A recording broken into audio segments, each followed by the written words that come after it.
Une attitude de reconnaissance. Psaume 100. Psaume de louange.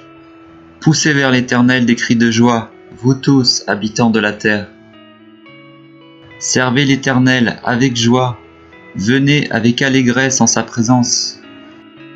Sachez que l'Éternel est Dieu, c'est lui qui nous a fait et nous lui appartenons. Nous sommes son peuple et le troupeau de son pâturage. Entrez dans ses portes avec des louanges, dans ses parvis avec des cantiques. Célébrez-le, bénissez son nom. Car l'Éternel est bon, sa bonté dure toujours, et sa fidélité de génération en génération. Il y a dans la Bible beaucoup de sagesse, beaucoup de leçons à tirer pour nos vies, dans nos vies éternelles certes, mais aussi dans nos vies dans la chair, nos vies sur cette terre. L'attitude qu'on a dans notre vie, la façon dont on voit nos vies, nos conditions, détermine beaucoup de la joie qu'on va en tirer en fait. Dans le psaume 100, on nous dit d'aller vers l'Éternel avec joie, avec allégresse, pour être dans sa présence. L'Éternel est bon, chantons ses louanges, bénissez son nom, célébrez-le, avec des chants, des prières, et tout ça dans la joie. On nous demande de faire des cris de joie, et ça s'adresse à qui? Aux chrétiens bien sûr, mais à tous les habitants de la terre. L'Éternel est bon, sa bonté dure toujours, et sa fidélité de génération en génération. La façon dont on appréhende le monde autour de nous, ça va vraiment jouer sur notre joie, notre joie de vivre, et ça va vraiment déterminer notre état d'esprit. Est-ce qu'on est dans une attitude de remerciement ou est-ce qu'on est dans une attitude de victimisation?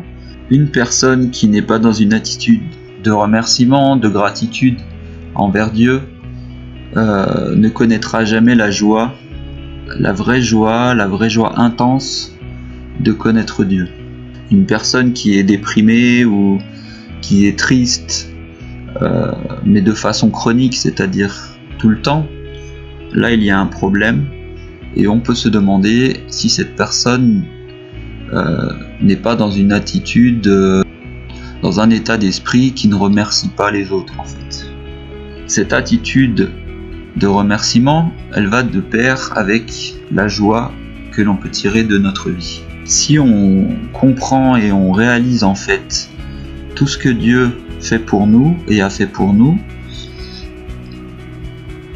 toutes les bénédictions qu'il nous a données et qu'il nous donne,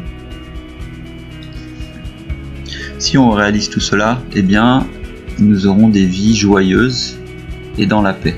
Une personne qui est perpétuellement ou chroniquement triste ou dont la vie ne la satisfait pas, il y a toujours quelque chose qui ne va pas et se focalise trop sur le négatif. Il oublie en fait toutes les bonnes choses que Dieu lui apporte au quotidien. On a tendance à se focaliser sur les choses qu'on n'a pas, plutôt que d'être reconnaissant pour toutes les choses que l'on a. On oublie vite toutes les bénédictions que le Seigneur nous donne au quotidien. La Bible, et c'est en ça que la Bible est un livre de sagesse, elle nous encourage à changer notre vision des choses et d'avoir une réflexion différente sur notre condition. En fait, tout est une question de perspective. Est-ce que vous avez une vraie joie dans votre vie? Est-ce que vous avez la paix? Si ce n'est pas le cas, c'est peut-être parce que vous n'avez pas une attitude de reconnaissance. Je dis vous, mais je m'inclus aussi dans le lot, ne vous inquiétez pas. Alors bien sûr, et c'est clair dans la Bible, il y a des moments dans nos vies où on va avoir des périodes de tristesse, de déprime, des moments un peu plus difficiles. Ce sont des épreuves que Dieu nous fait subir pour que nous puissions grandir. Mais voilà, ce sont des épreuves temporaires. Si vraiment vous êtes dans la déprime profonde et constante, là il y a vraiment un problème. La Bible nous dit il y a un temps pour pleurer, un temps pour rire, Et voilà, il y a un temps pour tout. Jésus lui-même a pleuré. Si vous êtes triste tout le temps, il faut peut-être penser à voir le monde et votre condition sous une nouvelle perspective. Et là, vous pourrez enfin trouver la joie et la paix. En tant que chrétien, quand nous mettons notre foi en Jésus, nous recevons le Saint-Esprit. Les fruits du Saint-Esprit, ce sont l'amour, la paix, la joie, entre autres. Une façon de changer de perspective sur nos vies, c'est de remercier, en fait, d'être dans cette attitude de remerciement, de gratitude, et vraiment remercier Dieu, vraiment exprimer notre gratitude envers Dieu. Dieu nous entend. Alors, quelles sont ces choses pour lesquelles nous pouvons remercier Dieu? En tant que chrétien, oui, mais aussi en tant que non-croyant, en tant que personne humaine. Nous avons une maison, pour la plupart d'entre nous, nous avons un toit, nous avons la liberté, nous avons de quoi nous nourrir, nous vêtir, nous avons des familles, des amis, un travail qui nous plaît plus ou moins. Nous avons des maris, des femmes qui nous aiment, des enfants qui nous rendent fiers. Que vous croyiez en Dieu ou non, tout ce que vous avez, la Bible nous dit que c'est Dieu qui vous l'a donné. Que ce soit même jusqu'au niveau de votre propre vie, c'est Dieu qui vous a donné la vie, qui vous a créé. Le monde vous dit que vous êtes des animaux évolués, des singes évolués, que nous sommes des accidents cosmiques qui dépendent du hasard, de la chance. Dans une telle vision, en fait, on peut se demander quel est le but de la vie, à quoi sert la vie. Il n'y a pas vraiment de but, en fait, il n'y a pas de transcendance. La vision biblique est beaucoup plus positive et donne un sens à nos vies. Dieu nous a créés par son amour et il a un but. Nous sommes ici pour une raison en particulier. Nous avons une raison d'être ici sur Terre. Et ça, c'est vraiment... voilà, tout n'est pas le fruit du hasard et il y a un but dans nos vies. Nous avons un but dans nos vies et ça, c'est un grand moyen de nous réjouir, en fait, d'être dans la joie et dans la paix. Nos vies ont un but, nos vies ont un sens et ça, vraiment, ça nous libère et ça nous rend joyeux. Dieu vous connaît, Dieu vous aime, il a vraiment envie d'être dans une relation avec vous et que vous vous tourniez vers lui. La Bible nous dit que Dieu connaît jusqu'à chaque cheveu sur votre tête. Donc Dieu vous connaît, Dieu nous connaît par cœur en fait. Et Dieu surtout nous aime. Dieu est un Dieu de pardon, il oublie. Dieu peut sembler dur quand on lit la Bible, surtout dans l'Ancien Testament. Mais en fait, sa grâce, son amour et son pardon sont infinis, sont éternels. C'est un Dieu juste qui pardonne à ceux qui se tournent vers lui. Alors, vers qui envoyer ces remerciements? Alors, dans notre vie de tous les jours, déjà, remercions nos parents. Remercions vraiment nos parents pour l'éducation qu'ils nous ont donnée, pour leur amour, pour leur patience, et même pour les fois où ils nous ont un peu grondé. Merci pour toutes ces choses. Ça nous a permis de rester dans le droit chemin, autant que faire se peut. Mais voilà, remercions Dieu surtout de nous avoir donné ces parents-là. En 2 Timothée 3:1, on nous dit que à la fin des temps, les gens n'auront pas d'amour à donner, en fait. Plus vous êtes connecté à Dieu, plus vous aurez d'amour à donner aux gens autour de vous. Car Dieu est amour. Il faut bien comprendre que c'est Dieu qui doit être le récipient de nos remerciements. C'est Dieu qui doit recevoir nos remerciements avant tout. Il y a des gens qui sont dans une attitude de remerciement, mais pour des concepts vagues. Voilà, je remercie la chance, ou alors je remercie moi-même. C'est par moi-même que j'ai réussi toutes ces choses, j'ai une carrière, j'ai une famille.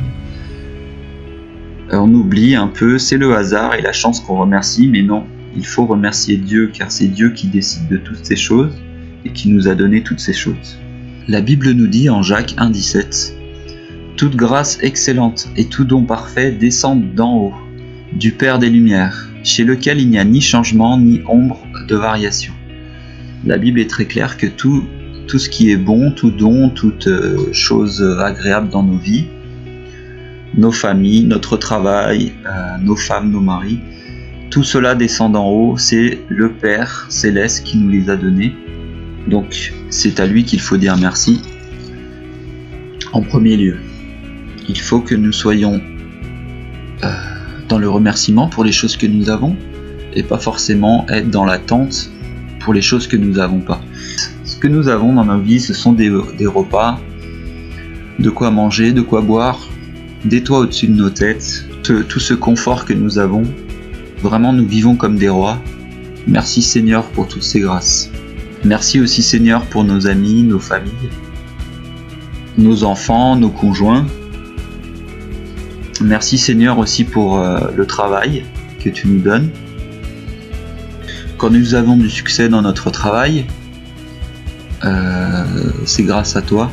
On aurait tendance à se glorifier nous-mêmes par les choses que nous accomplissons dans notre travail, mais n'oublions pas que c'est toi qui nous as mis sur ce chemin. C'est toi qui nous as donné la possibilité d'avoir un travail qui nous accomplit.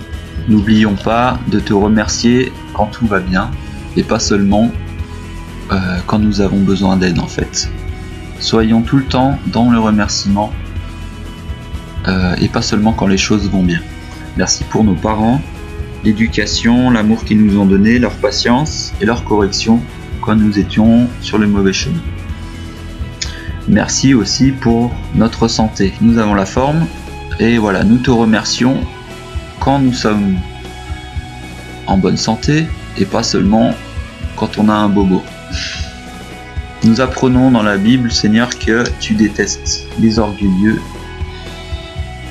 et les arrogants.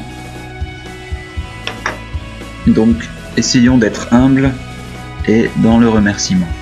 La chose pour laquelle, ça s'adresse plus aux chrétiens, nous devons te remercier, c'est bien sûr pour le salut. Ce salut dans la Bible, c'est un don que tu nous fais, que nous ne pouvons même pas décrire par les mots. Cette vie éternelle, les mots ne peuvent même pas la décrire. Tu nous offres la vie éternelle et le paradis en ta présence. Ce que Jésus a fait pour nous, tu as sacrifié ton Fils sur la croix pour nos péchés. Vraiment, c'est un don que les mots ne peuvent pas décrire. Ce don gratuit, cette grâce, aucune somme d'argent ne pourra jamais nous acheter le ticket pour être en ta présence. C'est par notre foi que tu nous pardonnes nos péchés. Donc pour ça, merci Seigneur. Tu nous enlèves notre sentiment de culpabilité et tu nous pardonnes éternellement. Merci Seigneur. Voilà, ayons une attitude de remerciement aux gens qui nous aiment autour de nous, mais surtout envers Dieu. Et voilà, changeons notre perspective sur notre condition et que Dieu vous bénisse. Amen.